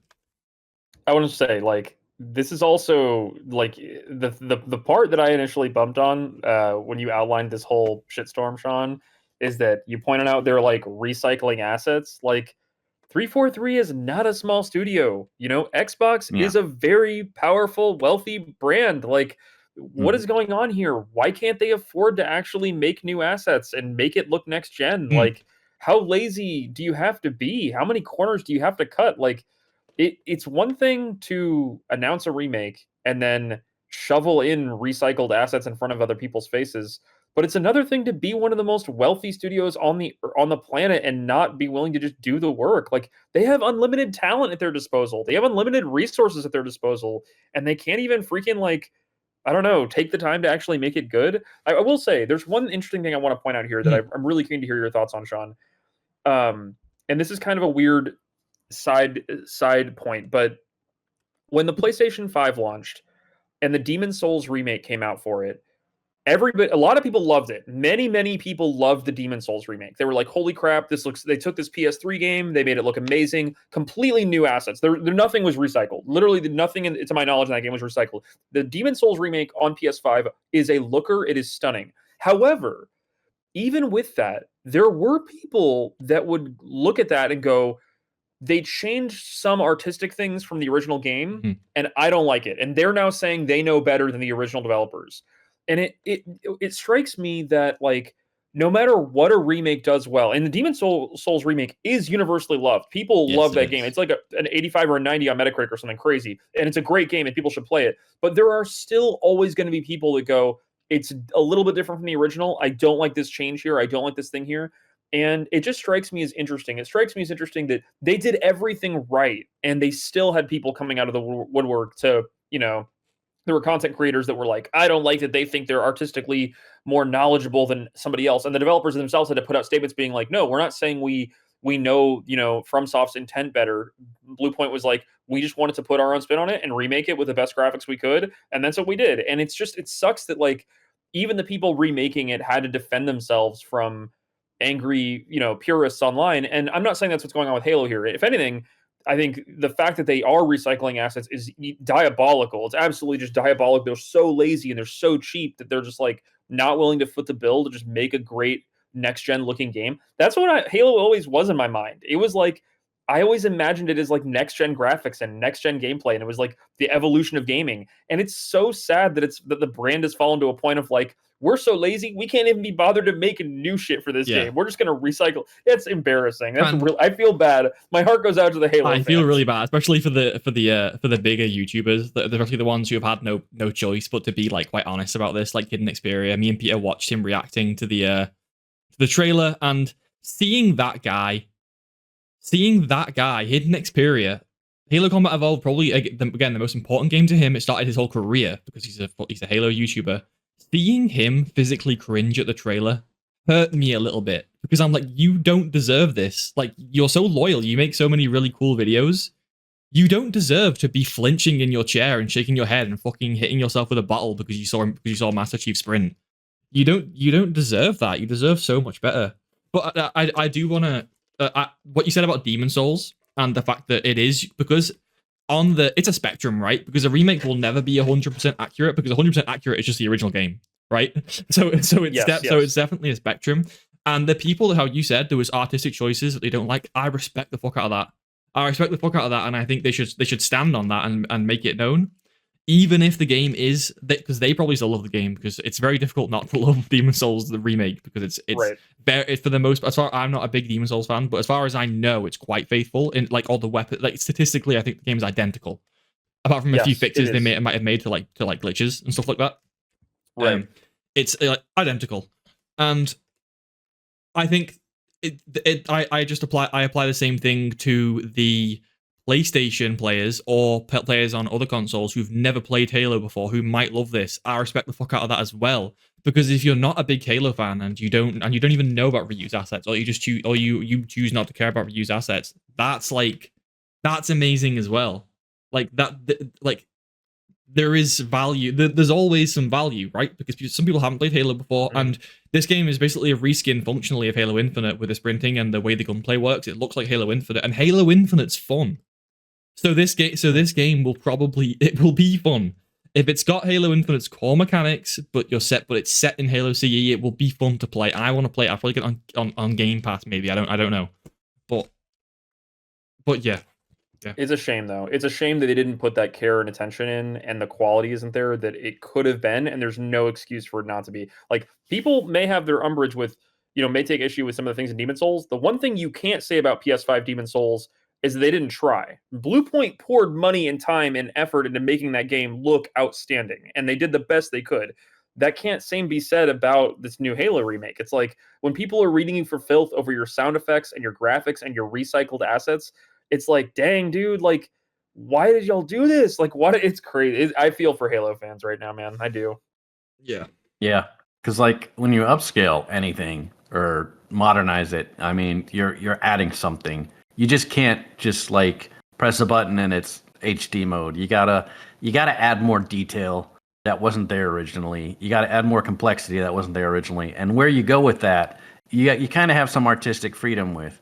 So what a lot of times what they do is they try to get the feel of the old version and be like, what would we have done then, or what seems appropriate now, and like, I think that's where the really nitpicky people come out in Demon Souls, because it's like, oh, it didn't expect this to look like this or something, yeah. But like, but literally, like, that would be a step up from what they're doing here, because they didn't even attempt that. They just pulled some shit out of their ass. They're just like, this is what, this is now going to be the OC version of whatever, and, deal with it. And it's like, man, I can't help but repeat that. It's just so lazy and cheap, and they've been spending a lot of money on this, haven't they, Sean? I don't know about money. I don't know about money, and I'm also unsure about the time frame of this. I hope they haven't been making this very long, because if they have been making this very long, what the fuck have they been doing? What the fuck have they been doing? Where's all the money been going? Yeah. If they just hold these models, it very looks like base Unreal Engine 5 effects. The lighting, I think, is confirmed to be like all base Unreal Engine 5 because of like certain glitches and stuff that are withstanding throughout like base Unreal Engine 5. So what have they been doing this whole? If they've been doing this for a long time, what's been going on? There's a lot of asset flipping. There's very few new models. There is some, like a plasma rifle, but it's kind of a backhanded compliment though, because the plasma rifle in this game looks to be a new model. If it's not, it's like a very modified version of an older model. But the only reason that's the case is because they've never made one. In their 15 years of being in charge of the franchise, they've never made a plasma rifle. They might have made one as like a DLC weapon in Halo 5, but I don't think this is that, because it looks quite different. So they've never like properly made one, which is not a good thing. They should. That's a very famous weapon. They should have really made one in the last 15 years or so. and people will shit on the 2011 release, but I mean, you can at least give them that it was accurate. so accurate that, like you said, you could literally toggle between toggle. the original graphics and back to the, because that's how accurate it was, right? Because Yep. like same models, Just same well, engine, not same models, just everything. but roughly same animation, same movement. Everything was the same scale. The number of shots was the same. Yeah. Like it was 1-to-1 roughly, and it was the graphics that were changed, and that's what I was expecting, right? And it just doesn't seem like it. It seems like this is a complete mismatch. There's no synchronicity.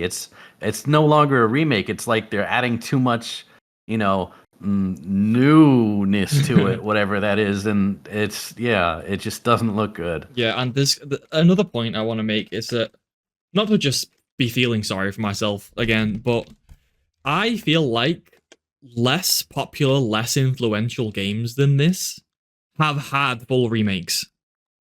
So why can't we get one?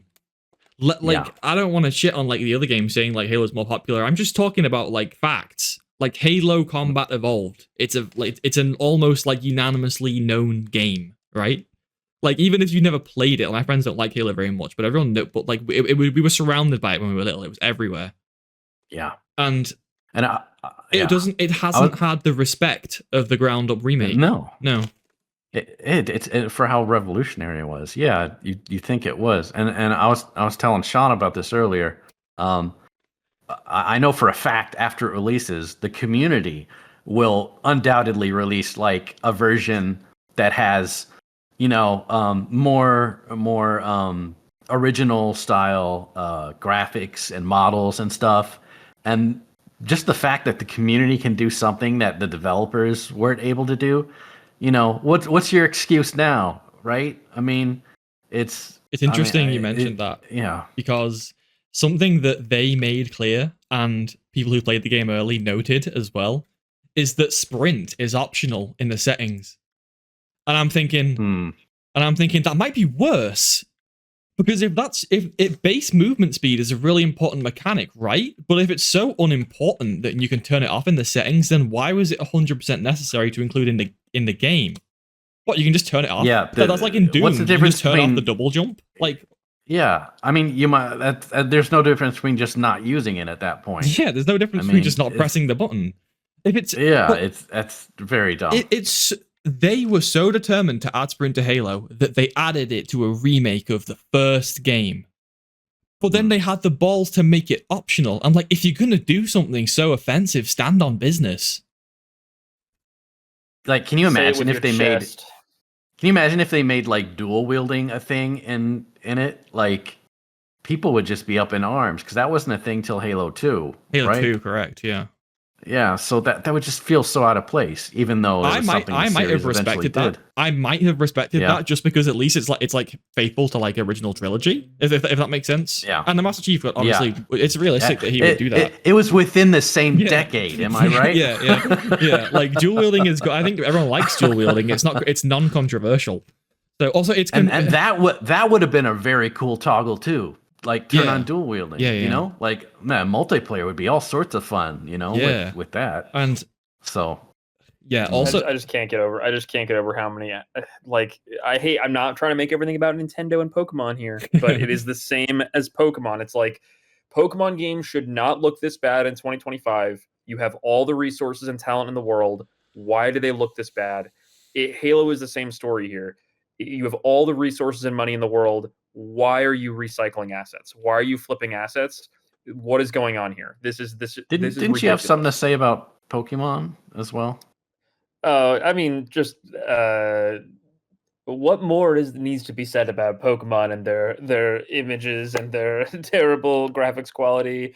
I mean, it's just I'm frustrated for Pokemon fans. I'm not a Pokemon fan at this point in my life, and I feel for the Pokemon fans who are expecting more and hoping for more from Nintendo and wanting higher graphical.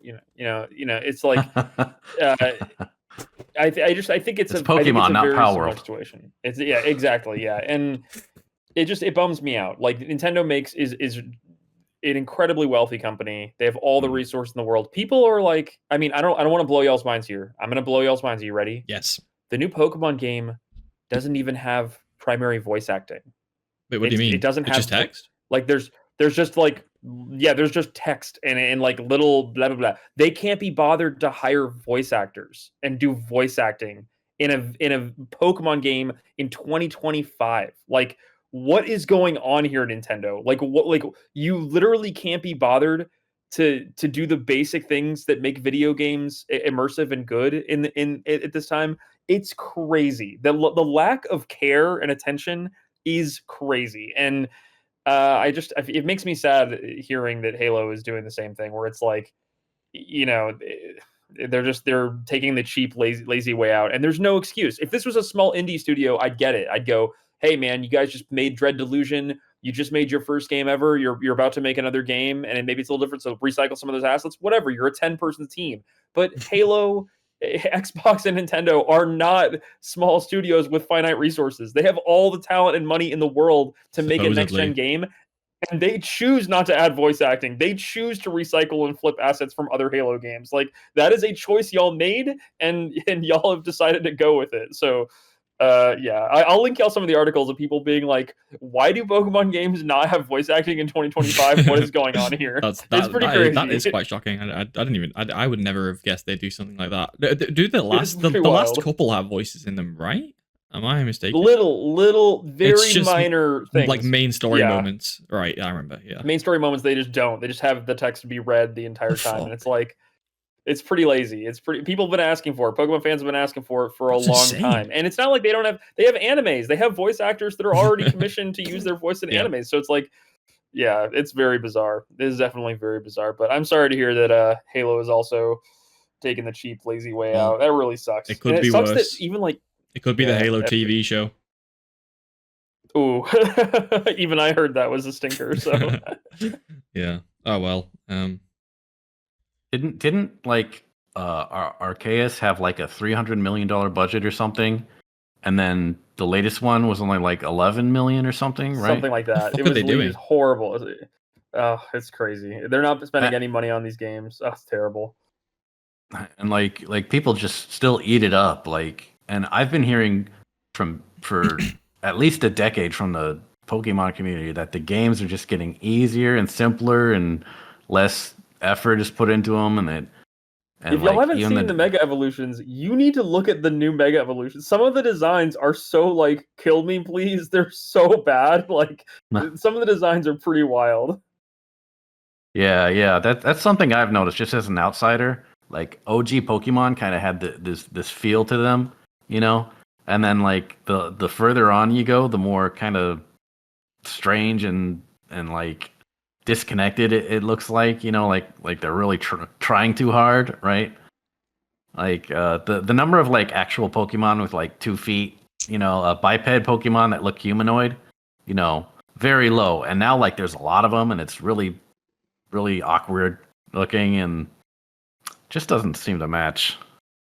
I just want to say, I also like, this is a conversation I observe on Reddit a lot. I spend way too much time on Reddit, and I find it so incredibly frustrating that when people point out negative things about Pokemon, like, why do the games run like crap? Why do the games, you know, like, why do they look like crap? Why do they have 2D balconies? Why does everything look and sound like crap in these games?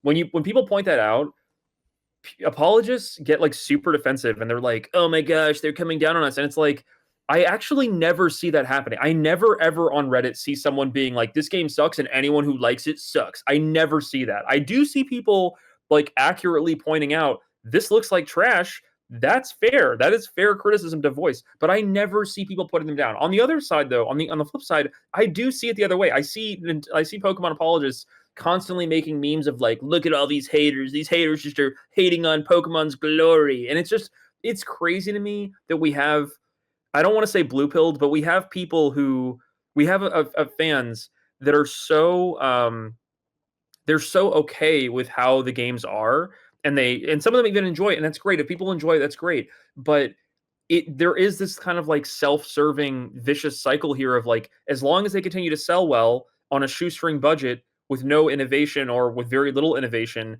people are going to they're going to keep getting what they're paying for. I don't know if y'all know this. The new Pokemon Legends ZA, they removed a huge system that has been in the game since like Gen 2, which is the ability system. Pokemon no longer have abilities. What were the abilities specifically? So like in the original Pokemon games, Mhm. like or in a lot of the Pokemon games, two Charmanders could have different abilities. Like one Charmander might have like, my fire attacks do 30% more damage, and the other one might have like I shrug, I am immune to burn or something. Yeah. Each Pokemon had like a couple of different abilities. So there were even some secret abilities that some Pokemon could have, like a hidden ability. Nice. And in Pokemon Legends ZA, they just removed that. Now all the Charmanders are just identical. If you see two Charmanders out in the world, they're literally identical. Maybe some of their innate stats could be like slight variation, but they don't have innate abilities anymore. And there are even apologists being like, I'm glad there's no more ability system. I'm glad they removed that from the game. And it's frustrating. I know it's not the exact same thing, but I see this happening a lot in like RPG games where some games look really simple where things don't have like a random, because you're basically talking about random rolls, right? It's basically what you're talking about. It's like right, a little bit. Yeah. It's like, I feel like that's in every game that it gets added to or introduced to. It's like objectively better because it's just like a more complex and more rewarding for like long-term players and stuff. And it's been a feature forever, like you said, and they took it out.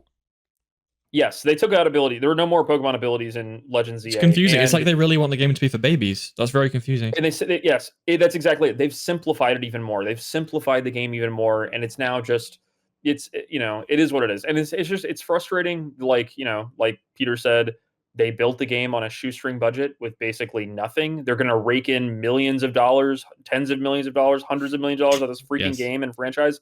And fans will keep getting more of what they're paying for. Like, they're going to keep getting more of this. And it's a frustrating situation. And I don't think I very seldomly see people actually knocking the fans that are actually enjoying it. People that are out there enjoying it, I'm happy for them. I'm glad they're enjoying it.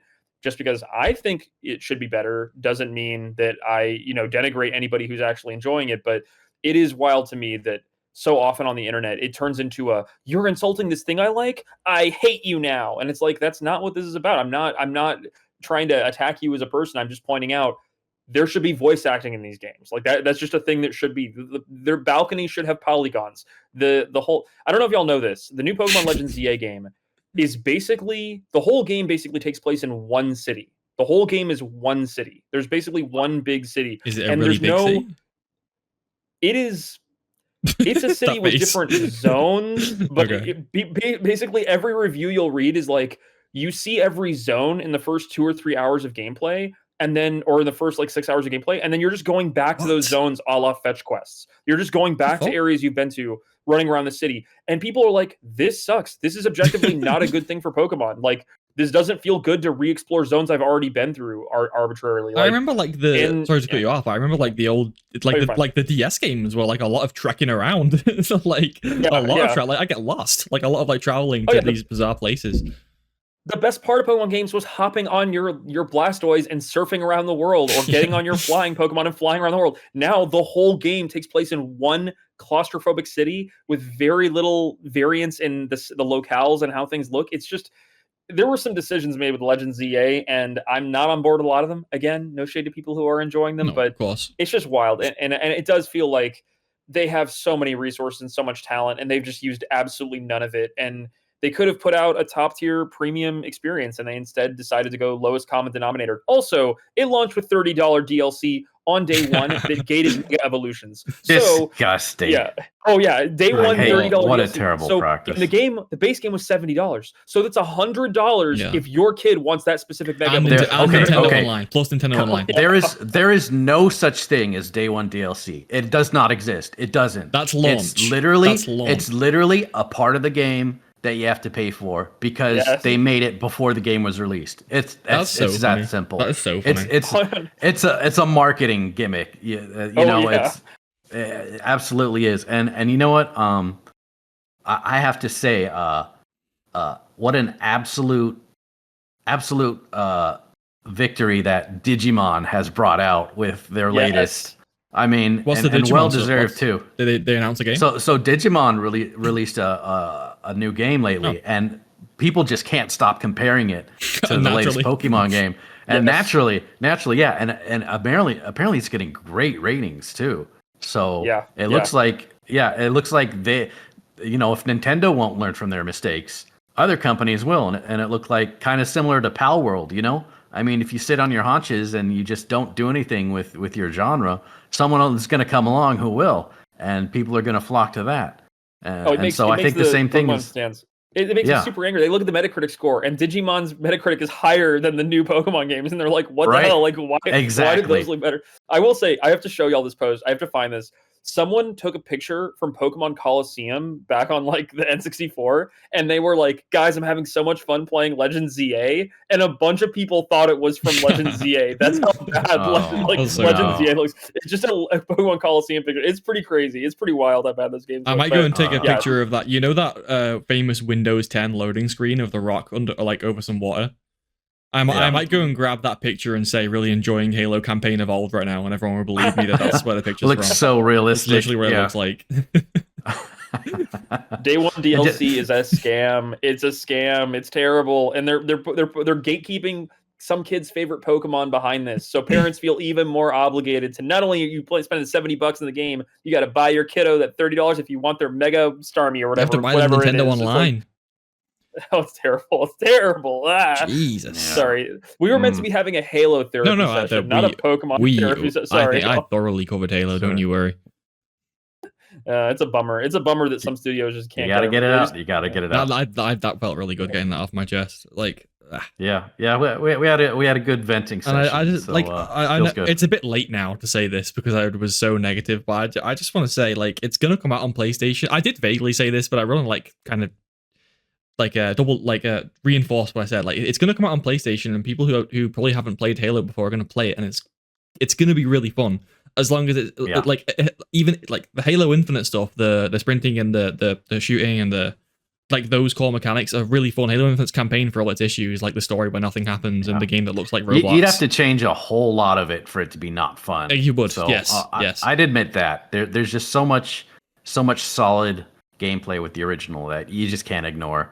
That it's going to be there, and there's a lot of nitpicky stuff. And they're going to revisit these iconic places that like they're going to see that for the first time, and I can't wait for people to experience it. As much as I find it offensive, there are people out there who aren't going to be offended, and those people are probably going to have a pretty good time, and that's important. I care about that. That's a really good thing, and I can't wait to see that happen at the bare minimum.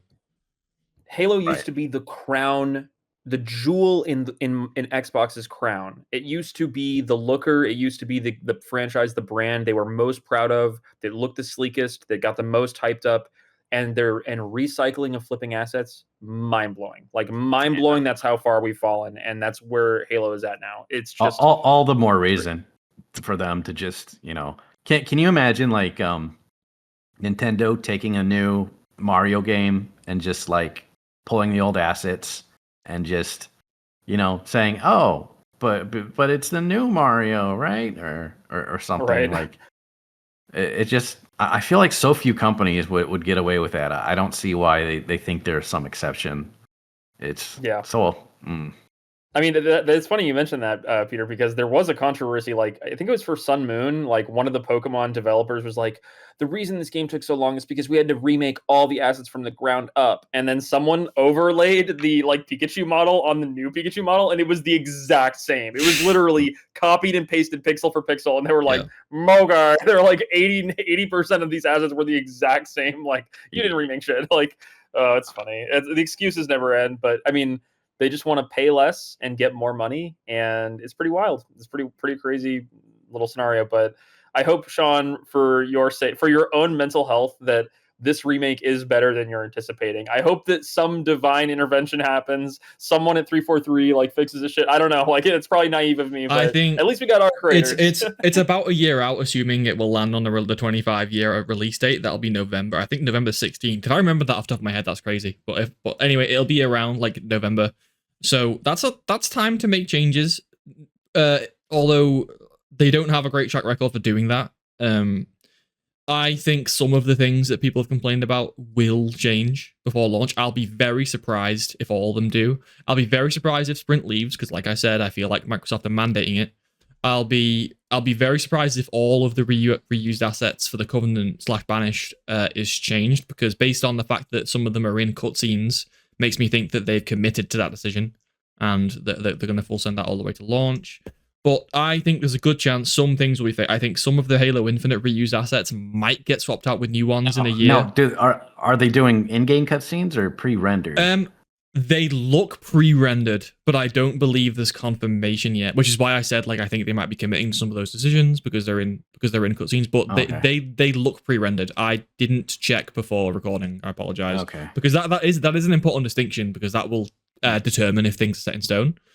But but on that topic, they look cool as fuck. I think you like it. I think we both commented, Peter, when we were watching the trailer. But to be fair, yeah. whether they're in game or they're rendered, I mean, a model switch is just a model switch, right? Right. I mean, right. Yeah. It's as long as you keep the proportions for the base skeleton, it could just be a matter of re-rendering with a new model. Yeah, so true. It's not. That not may game still over. be doable. Yeah.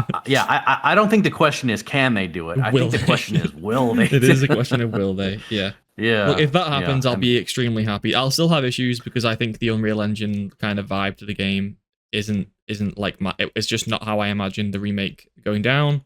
But I will be so much more happier if new models for things like the assault rifle, the Needler, which is from Halo Infinite, etc., and the Marines, which are from Halo Infinite, which is funny because the Marines in Halo Infinite are inspired by the Marines from Halo Reach, which was the asset that they originally flipped in 2011. So we've come full circle where it's technically still the Halo Reach Marines because they're the same design, which is really funny because that just is also really funny. Also, last thing. There's a funny meme going around. This Needler is from Halo Infinite, but people are noticing it now because this trailer's got quite a lot of traction. So you guys can image a Needler, right? It's just a purple like thing with needles sticking out of the top, and when you shoot, the needles go from the top and out of the barrel. Yeah, even I know the weapon. Yes. Yeah. So the Needlers, let's clarify, the Needlers go from the top and out of the barrel, so they are gone. The Needler in Halo Infinite and is now in Campaign Evolved. I'll send you a picture after we start recording. Has an ammo counter underneath the needles with pictures of the needles that are in the slots. Like, just wrap your head around that for a second. There's the needles on top, and then there's a screen showing you how many needles are on top on the same model. Could I get like a voice to tell me how many needles are left as I'm firing them? I need some more information. This is not enough. Although they are used by grunts, and grunts are stupid. Maybe that's canonically why the Needler has a screen on it because they can't comprehend the information. There you go. Anyway, yeah, I think back into canon. Yeah. Anyway, unless anyone's got I think a lot of good coverage, right? I think it's okay to end here if that's okay with you too. Absolutely. A lot of fun. I'm hoping for the best. I want to hear updates on Arc Raiders. Peter, I expect some DGen hours. 24, those are rookie hours, bro. I expect 72 hours in Arc Raiders. Just wait. I predict by the end of this weekend, it's at least 55.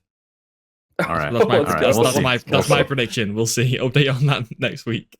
Okay, thank you both for your time. Again, it's Clyde's at Saltbuff on YouTube, Peter's at Goat on a Stick on YouTube. Okay. See you. Goodbye. Bye, y'all.